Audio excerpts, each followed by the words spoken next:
get back to work because it's important. Ang dami natin kailangan gawin. Look, we had a meeting sa Uplift Committee and marami tayong kailangan pagawa sa mga batas.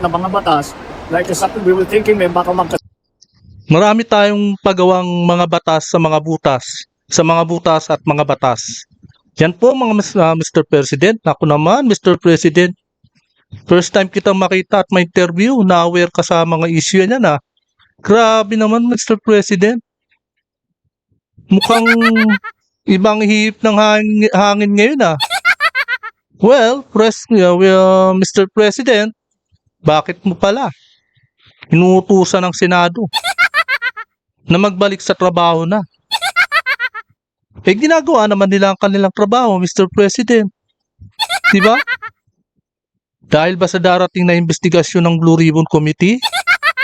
O handa ka nang agawin muli ang pwesto ng aso mo sa Senado? Kaya Senate President Alan Peter Cayetano? Diba? Kung nanood ka lang ng vlog ni Senate President Alan Peter Cayetano di maintindihan mo. Diba? Ngayon, Mr. President, alam mo ba kung bakit wala sa plenaryo ang mga majority? Ay dahil sa ginawa ng appointee mo. Na, yan, yung mga sinugod ang Senado, Mr. President. Arestado si Jinggoy. Diba? Eto, huwag na tayong magpatay mali siya rito kasi alam mong kulang na at nalagasan na ng isa ang majority. Nakagaya ni Jinggoy Estrada. Kaya atat-natat kang bumalis sa plenaryo at doon ninyo ulit sasagawa ang pag-agaw sa majority. Iyan po yung pag-analysis ko. Naagawan na nila ng isa naagaw na, kumbaga nawala na si Jinggoy Estrada, di ba?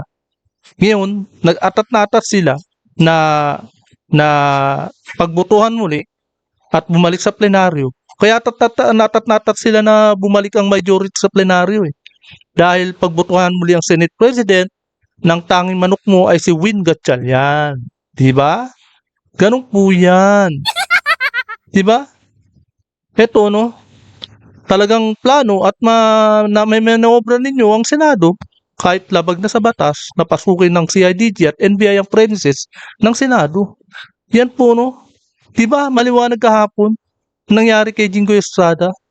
Talagang sinisigawan pa nga si Senate President Diba?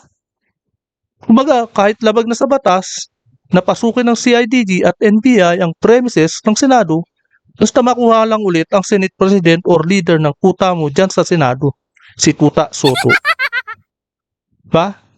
Sana walang plenaryo maganap sa Senado at dapat matuloy na ang Blue Ribbon Flood Control investigation dyan sa Senado.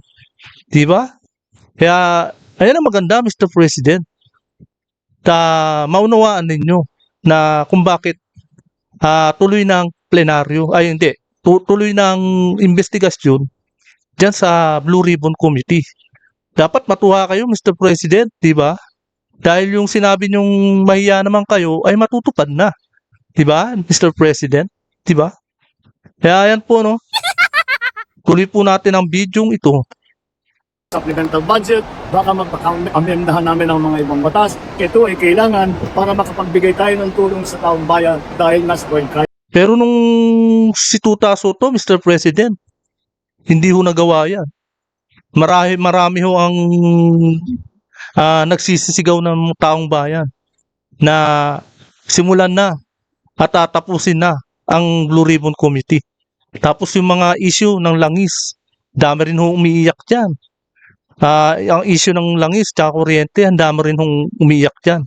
Kaya nagtataka ako, bakit ngayon kayo nagsasalita dyan? Dapat yung sports, dapat ang pinagsalita nyo dyan, yung sports, spokesperson nyo. Yung tagapagsalita nyo na si Auntie Claire, dapat siya yung nagsasalita ngayon, di ba? Kaya nagtataka ako, bakit kayo nang nagsasalita na? Di ba? Kaya bago po ang lahat, tuloy po natin. Kung walang session, hindi ko nga maintindihan dahil ang pagkaintindi ko is that ang rules. Nag-congressman naman ako, nag-senador din ako. Halatang na ano no, talagang nagpapanik na. Ayan na po. Panic mode na po talaga. First time lang talaga natin marinig ng ganito eh.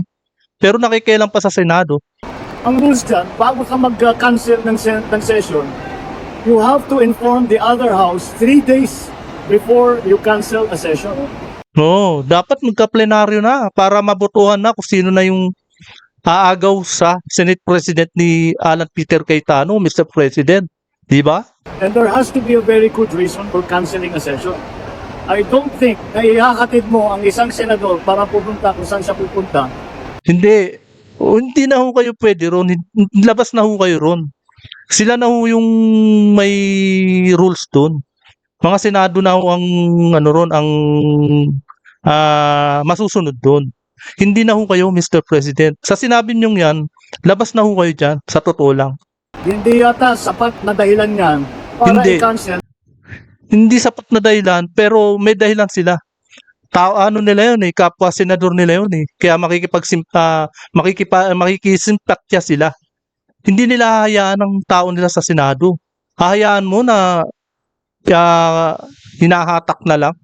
Kumbaga pinipilit ng arestuhin ang isang senador. Tapos hahayaan lang ni Senador Alan Peter Cayetano. Ganun po ba ang gusto niyo mangyari? Inuunahan nyo, di ba? Bakit mo inuutusan ang majority black Marcos? Bakit nyo pinangungunahan ang Senado ngayon? Di ba? Yan, di ba? Isang session lang yun. Ngayon, kansilado na naman ang isang session. Dapat lang kasi kukunin nyo na naman ang leadership ng pagka-Senate President. Yung kaalyado nyo, yung tuta nyo, si Senate Tuta Soto. Intindihan kung paano sila magtatrabaho kung ganito. Hindi, nagtatrabaho sila, Mr. President, nagtatrabaho sila. Yan lang po ang, bukas po talaga magtatrabaho sila. Yun ang gusto nyo, di ba? Bukas na po, magtatrabaho sila.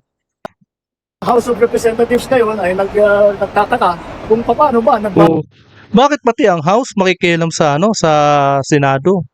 'Di ba? Nakialam bang Senado sa kanila nung gawin nila yung gusto nilang mangyari na kahit na labag sa rules?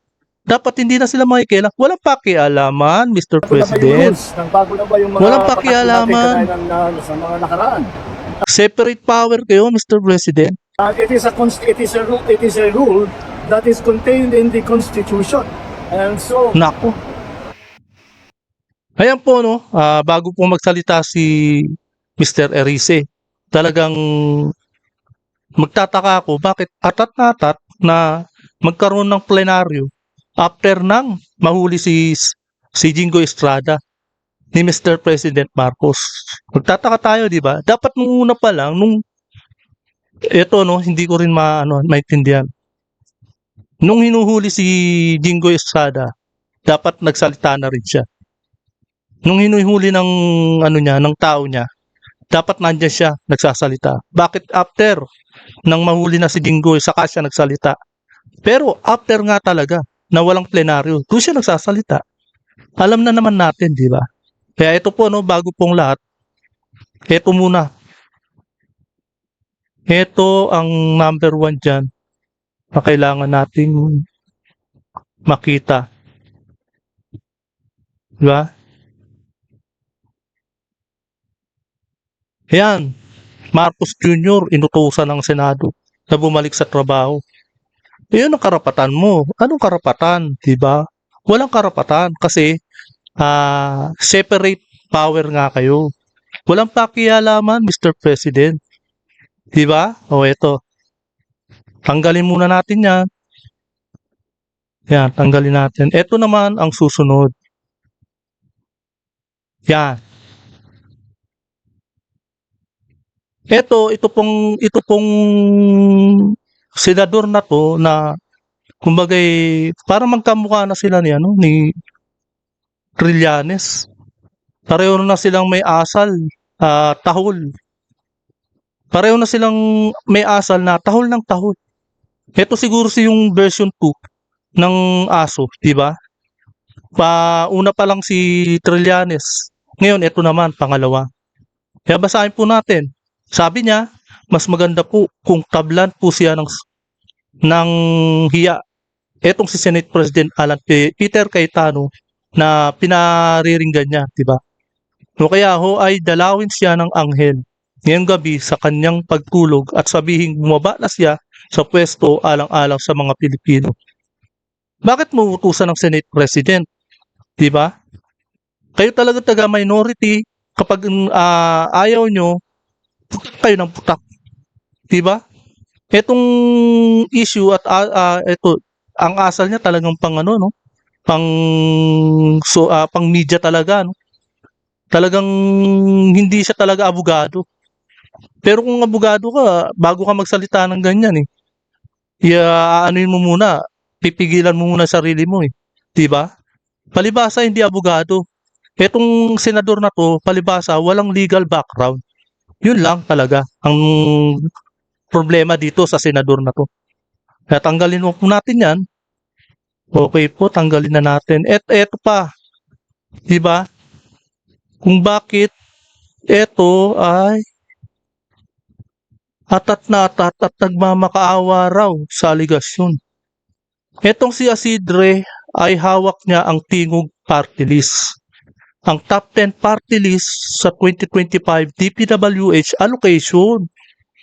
Kaya pala atat na atat dito na wag nang matuloy ang Blue Ribbon Committee, di ba? Ang laki po, 8.72 billion.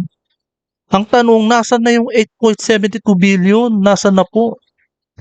Napagawaan po ba talaga ng ano yan, ng flood control?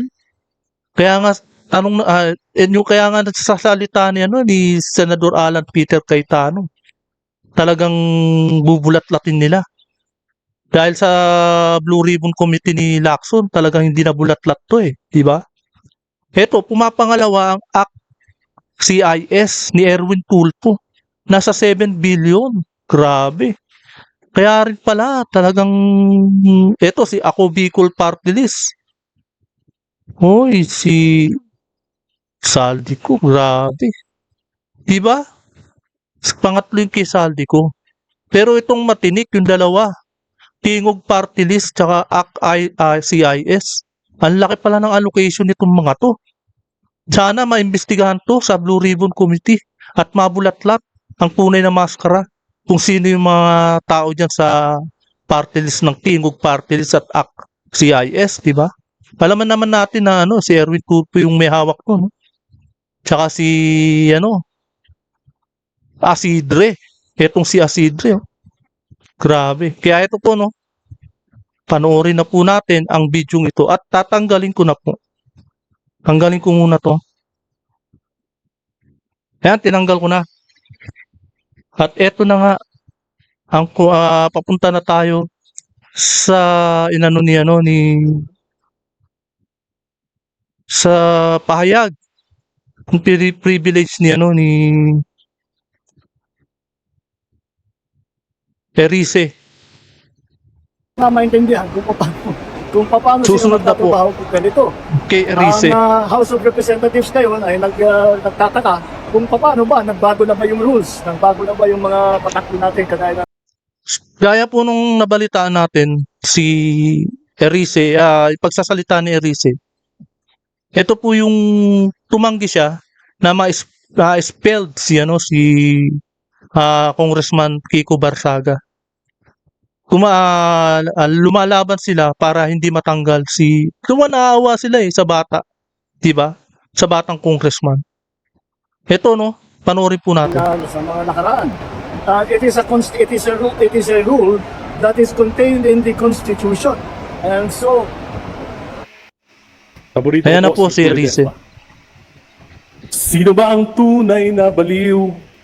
Yung bang isinilang sa pag-iisip ay kapos? Marami kasing Gusto. marami ang nag-aakusa kay Congressman Kiko Barsaga na medyo may kapagkasayad. Hindi po. Lumalaban lang siya sa mga nasa totoo lang po siya at lumalaban siya sa mga kurap na buhaya. Diyan po ang nangyari. Napag-initan po talaga siya ng mga buhaya diyan sa Kongreso. Sa totoo lang. Isip Ngunit sakim naman na lubos ang mga social media posts and speeches ni Kong Kiko Barsaga na bumabatikos sa pamahalaan sa Administrasyong Marcos at iba pang opisyal ng pamahalaan kabilang na ang Kamara at Senado. Gaano man ka-provocative o ka-harsh, ito ay hindi sapat na dahilan upang pagkaitan natin ng kinatawan ang daan-daang libong mamamayan ng Dasmariñas, Cavite. The House has already imposed suspensions for the same conduct. An expulsion based on substantially identical acts are excessive and disproportionate. My concern is whether expulsion would be perceived as punishment for dissent rather than on genuine disorderly behavior. Kasi hindi po hindi po ang tawag doon, hindi po talaga masasabi nating sapat yung binigay nilang parusa. Kumbagay, napaka-sobra naman ang binigay nilang parusa. Dahil ang mga constituent niya ni Congressman Kiko Barsaga ay manghihinayang at manghihinayang po talaga. Binoto po ng mga constituent yan. Pinag-initan talaga nila.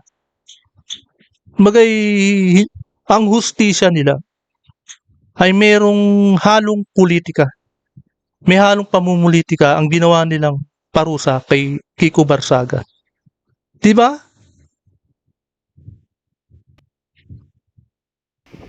A court would likely be reluctant to interfere with the House internal disciplinary powers.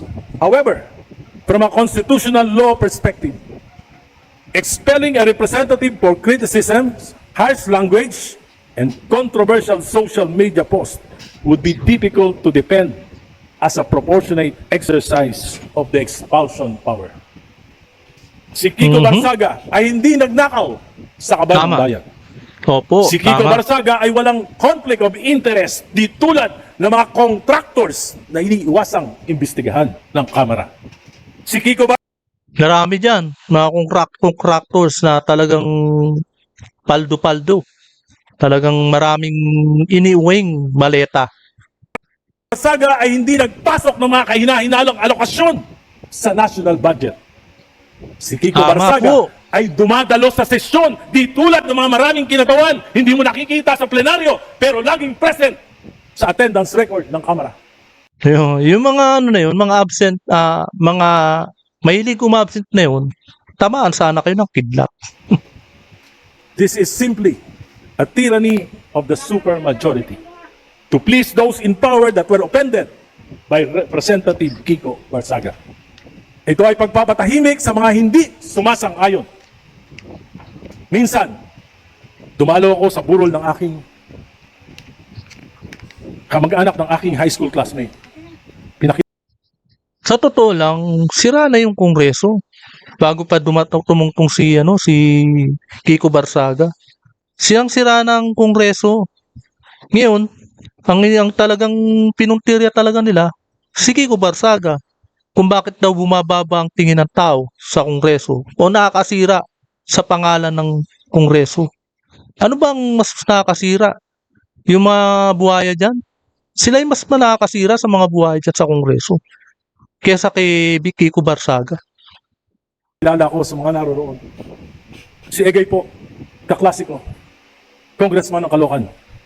Hindi po buhaya yan. Matino yan. Buhaya. Grabe. Napaisip ako. Nasabi ni Kiko Barsaga sa kanyang FB post, "This house is a crocodile farm." This is not just himself speaking. Actually, it has a Marami kasi tinamaan. Lalo na yung nag-sponsor diyan. Mga totoo naman, di ba? it is a reflection of what the people think and view us. Honorable RDC, have another minute. Sa South Lounge, sa Huntahan, hindi naman kinakaila, marami. Uusap-usap tayo.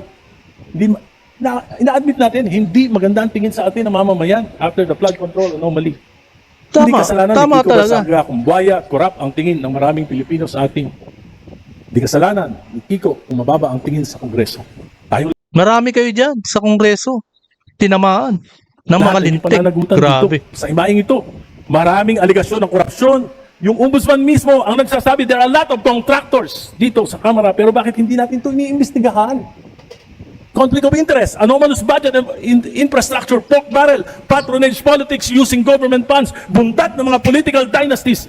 Ngunit sa halip na linisin natin ang ating hanay at magbago sa ating mga gawi, pinili nating magalit, mainsulto at parusahan ng mga nagsasalita. Galit tayo, nasasaktan tayo sapagkat may kasabihan. Truth hurts! Dahil totoo, kaya nasasaktan. Di ba? Kailangan pag-isipan natin itong mabuti. Bilog ang mundo. Papanalangin ko na huwag dumating na tayo ang magiging biktima ng kapangyarihan na ginagamit upang apihin ang malayang pagpapahayag. Ayon sa awit ni Alicia Keys, na ang title ay Karma. Karma. What goes around, comes around. What goes up, must come down. Mga ate, kuya, tatay, nanay, lolo o lola ni Kiko dito sa Kamara. Ang bata, kung nagkakamali, alam ko, hindi gaanong normal yung mga gawi ni Kiko dito sa Kamara. Pero minsan, yung bata, nakakatuwa. Pero yung mga matatanda na ayaw magbago, dapat, alalahanin natin, dapat, habang tumatanda tayo din sa Kamara, tumitino rin tayo. Salamat po. Tinamaan kayo ng lintik, di ba? Kayong mga matatanda na dyan, matatagal na dyan. At ang pagkatao nyo, may bahid ng korupsyon. Kaya etong sinabi ni Congressman Erice, tamaan naman sana kayo. Tablahan naman tumalab naman sana sa inyo yung mga pinagsasabi ni Erice. Tatandaan nyo na dyan. Grabe. Ito hanggang dito na lamang po. At kung hindi ka pa nakapag-subscribe, please subscribe my channel para lagi kang updated sa bawat upload ko. Maraming salamat po.